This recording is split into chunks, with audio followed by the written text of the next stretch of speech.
Meeker Classroom family. It's me, Mrs. Meeker. If you don't know me, hi and welcome to my channel. I am a 4th grade Title I public school teacher living in Oklahoma. I started this channel because our school is closed for an extended period of time. Hashtag 2020. I'm attempting to connect with my sweet papitas, fritas, my students. Please bear with me as I learn to use this platform, and like it if you like the video and subscribe if you love it. Today we are reading chapter 23, 24, and 25 of The Tiger Rising by Kate DiCamillo.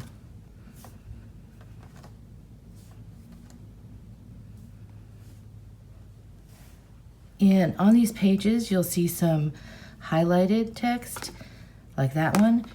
Those are there because we're going to be having some context clues vocabulary at the end. Let's begin. Chapter 23. The next morning, Rob put the keys to the tiger cage in one pocket and the wooden bird in the other, and set out looking for Willie Mae.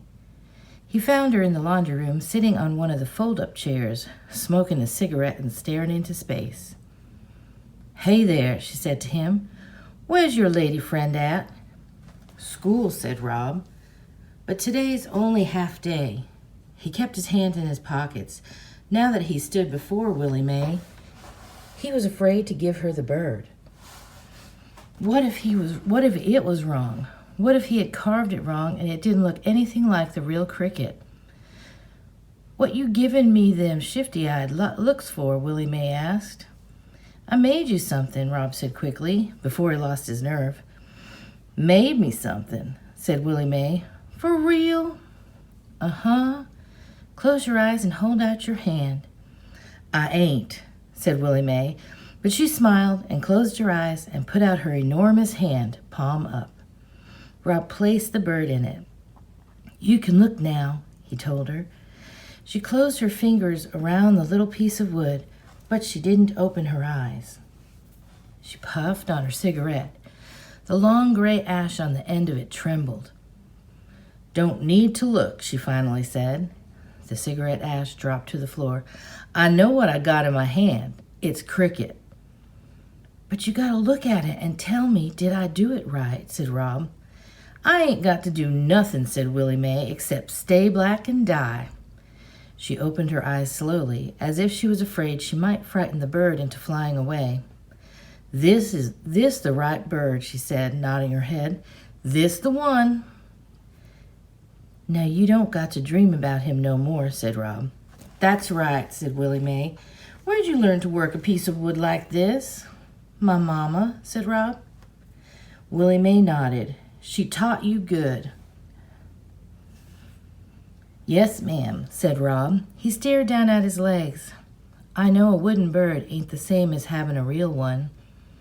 "It ain't," agreed Willie Mae, "but it soothes my heart just the same." "My dad said he ain't got no jobs for me until this afternoon. He said I could help you out this morning." "Well," said Willie Mae. She dropped the bird into the front pocket of her dress. "I might could find some way for you to help me." So Rob spent his morning following Willie Mae from room to room, stripping the dirty sheets from the beds. And while he worked, the keys jingled in his pockets, and he knew that soon Sistine would be out of school and that she would demand again that he unlock the cage and let the tiger go. Chapter 24. "Where's the prophetess?" Sistine asked him as soon as she stepped off the bus. She was wearing a bright orange dress with pink circles all over it. Her left knee was skinned and bleeding, and her right eye was swollen. "Huh?" said Rob. He stood and stared at her and wondered how she could get into so many fights in only half a day of school. "Willie Mae," said Sistine. "Where is she?" "She's vacuuming," said Rob. Sistine started walking purposefully toward the Kentucky Star. She talked to Rob without looking back. "My mother found out that I was wearing your clothes to school," she said. "She took them away from me. I'm in trouble. I'm not supposed to come out here anymore." "You know," said Rob, You don't always got to get in fights. Sometimes if you don't hit them back, they leave you alone." She whirled around and faced him. "I want to get in fights," she said fiercely.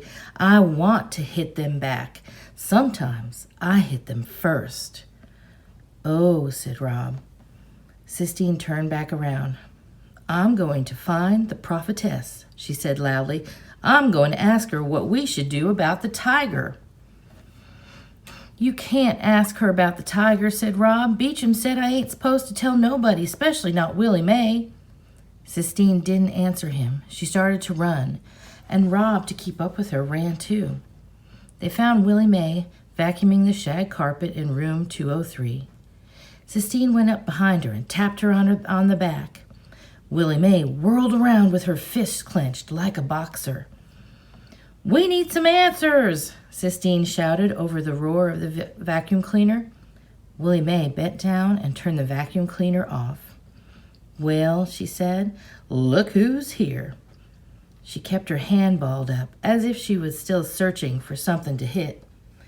"What's in your hand?" Sistine asked. Willie Mae uncurled her fist and showed Sistine the bird.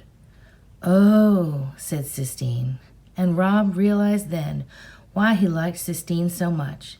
He liked her because when she saw something beautiful, the sound of her voice changed.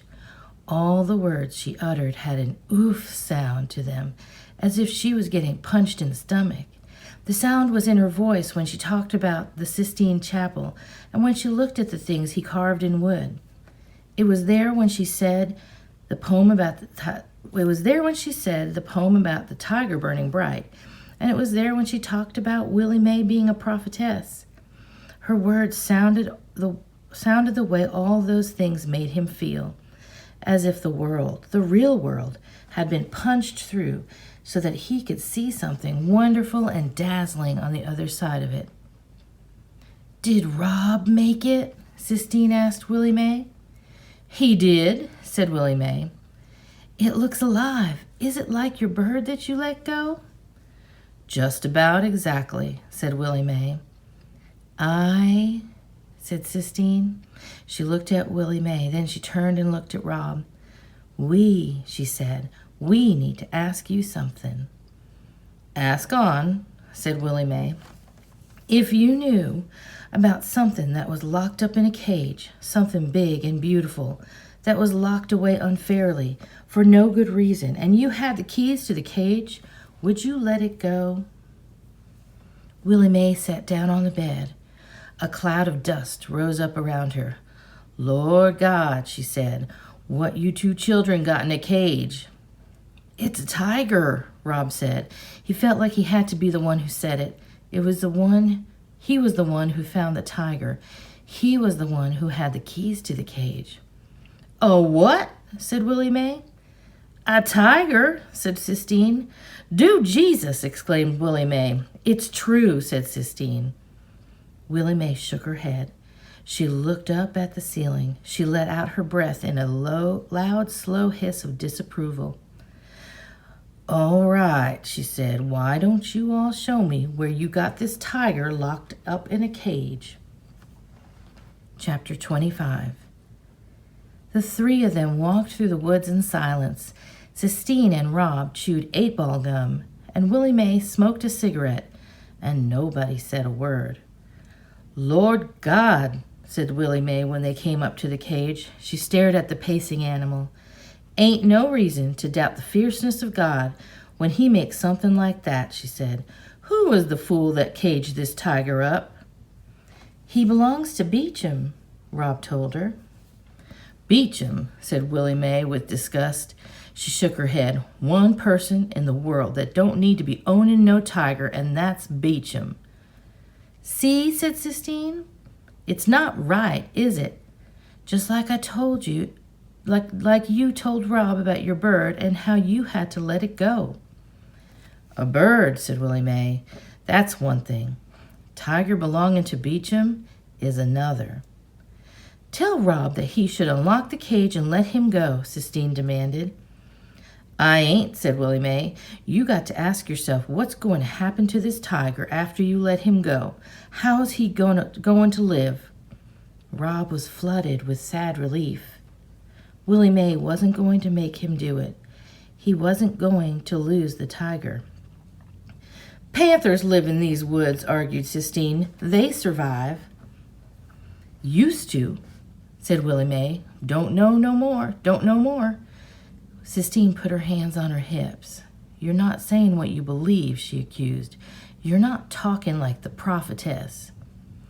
That's 'cause I ain't no prophetess, said Willie Mae.